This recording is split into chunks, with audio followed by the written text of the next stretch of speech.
All right, let's talk about carbs. So, I guarantee at some point in your life you have heard that carbs are bad. Not gonna do carbs, keto, carbs are devilly. Yeah, I get it, right? I was carnivore, I'm on the same train, right? Carbs, right? But most people that talk about carbs being bad don't even understand what carbohydrates are and why they even matter, okay? What are carbohydrates? Carbohydrates are the only macronutrient that can be metabolized anaerobically, which means out of protein and fat and carbs, they are the only macronutrient when looking at lifting weights, resistance training, that are going to be able to be metabolized in a way that gives you energy when you eat them with the intention of getting energy for resistance training, okay? So, that being said, in addition to only being able to be the only macronutrient that can be metabolized anaerobically, they are the only macronutrient other than protein. Well, there's only three, so when I say only, I mean like out of the three. Protein is going to be the driver in the ability to build effective muscle, but in addition to protein synthesis, carbohydrates are going to be able to drive that more effectively and replenish, so there's glycogen in your muscles, right? When you exercise, you deplete this glycogen. It needs to be fulfilled and restored, right? It's like a form of like sugar, okay, in your muscles, glycogen. Carbohydrates replenish this. So for anybody that's like, oh, sugar's bad, carbs are bad, okay? Carbs are literally the driving factor in your ability to produce ATP inside resistance training. So if you have somebody that works out, right, not marathon, ultra marathon runner, but even then you need carbohydrates, okay? Like anybody who doesn't rely on fat oxidation for ATP, like dumb, 5 hours plus, okay, stupid. Anybody who works out and says carbs are bad basically says that fueling your workouts is bad, because carbohydrates are the fuel for your workouts. Because when you look at synthesizing protein and fats for anaerobic, it's not able to happen, right? Carbohydrates are the only carb or the only macro that can metabolize anaerobically. So they're the only thing you can put in your body that'll give you a return on energy for resistance training.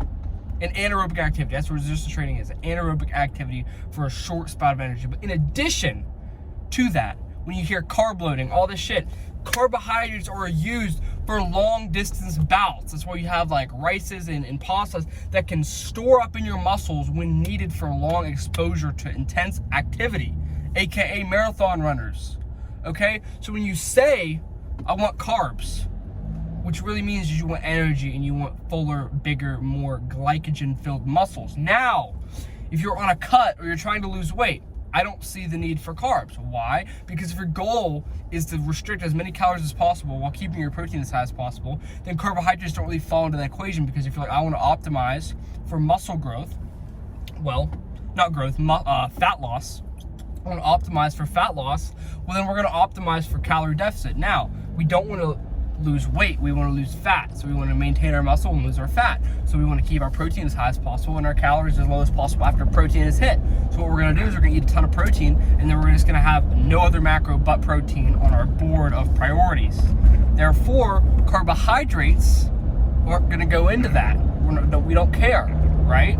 So with that being said, if we are not optimizing for fat loss and we are optimizing to get jacked muscle growth, we want carbohydrates. Why? Because it's going to fuel more effective workouts. We're going to be able to get a better pump. We're going to be able to push more weight. We're going to have more energy inside of our workouts. Therefore, after the workout, if we use carbohydrates, we're going to replenish our glycogen stores, and we're going to allow our muscles to begin synthesizing the protein we should be eating faster, more efficiently, and begin that cycle faster. So when we're looking at fat loss versus muscle growth, when we're in fat loss, we want to worry about protein only. Protein, that's it. Workout, lose the fat.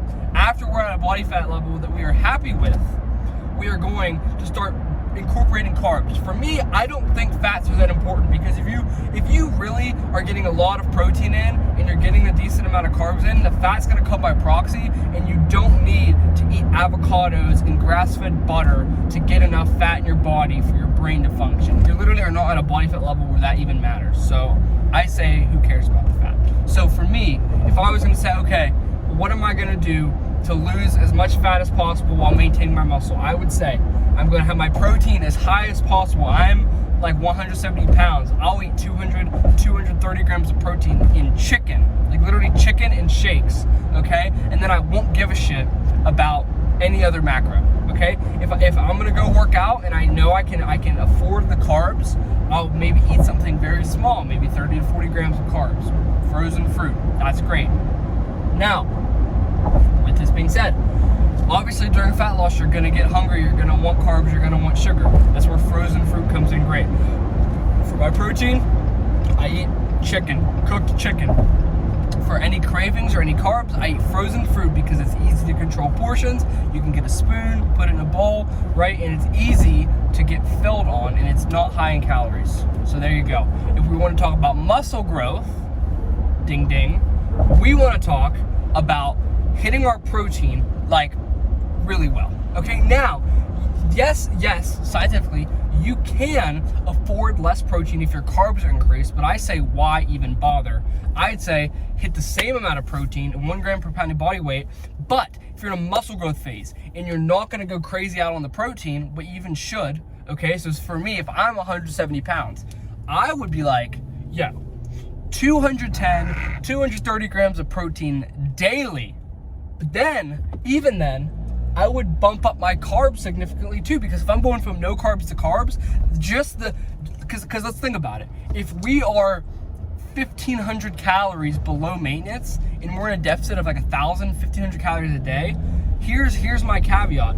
If you're gonna start that muscle growth phase, as opposed to immediately going into a bulk again, bump your calories back up to maintenance, but only use calories from carbs and protein, with the idea that you don't want to have fat as part of your calories when bumping up near maintenance. Because for me, okay, I'm coming off a cut.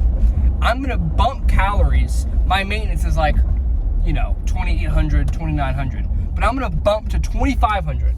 So I'm still gonna be in a deficit every day, but I'm going from like 1,500 calories to 2,500 calories, another 1,000 calories, but majority of that is gonna be carbs. Because if I go from already eating like 200 grams of protein, right, and I bump up to like 250 grams of carbs with like no fat, I'm gonna have significant physical gains when looking at how do I look from the drastic increase in carbs, because my muscles are gonna look fuller, I'm gonna get some strength back, and before I have to even worry about calories being in a surplus to add weight, I'm gonna add fullness, I'm gonna add strength, and by definition, I'm gonna add some muscle. So if you're somebody that doesn't know what to do with carbs, restrict them and only worry about protein if you're trying to lose weight, and if you're trying to gain muscle, bump the hell out of those carbs. Like, match your protein with carbs, okay?